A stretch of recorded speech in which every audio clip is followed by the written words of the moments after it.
कुछ जंगली शेरों ने मिलकर एक गधे का शिकार किया, लेकिन उनमें से एक शेर ने कहा, इसे मारो मत, मेरे पास इसको लेकर एक बेहतरीन योजना है।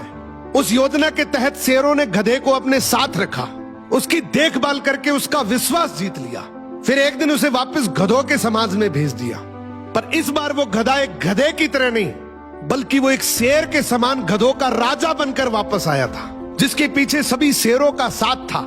इसलिए बाकी सारे गधे इससे डरने लगे और उसके खिलाफ बोलने से कतराने लगे। अब शेर जब जब उस गधों के झुंड को देखने आते, ये गधा अपने ही समुदाय के गधे को शेरों को खाने के लिए दे देता। ये गधा गधों के बीच तो एक शेर जितना ताकतवर बन गया था, लेकिन शेरों के बीच वो अब भी एक गधा ही था।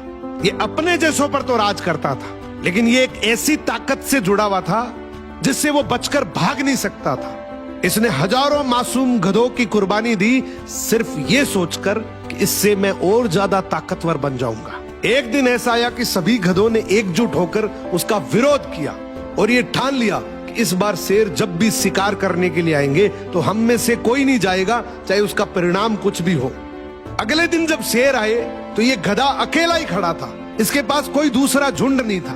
तो गधे ने शेरों से विनम्रता से कहा कि देखो साहब, मेरा खौफ अब खत्म हो गया, मेरी कोई बात नहीं मान रहा अब। तो शेरों ने डिसाइड किया कि चलो अब तू किसी काम का नहीं है तो तू ही साथ चल ले, आज का हमारा भोजन तू ही बनेगा।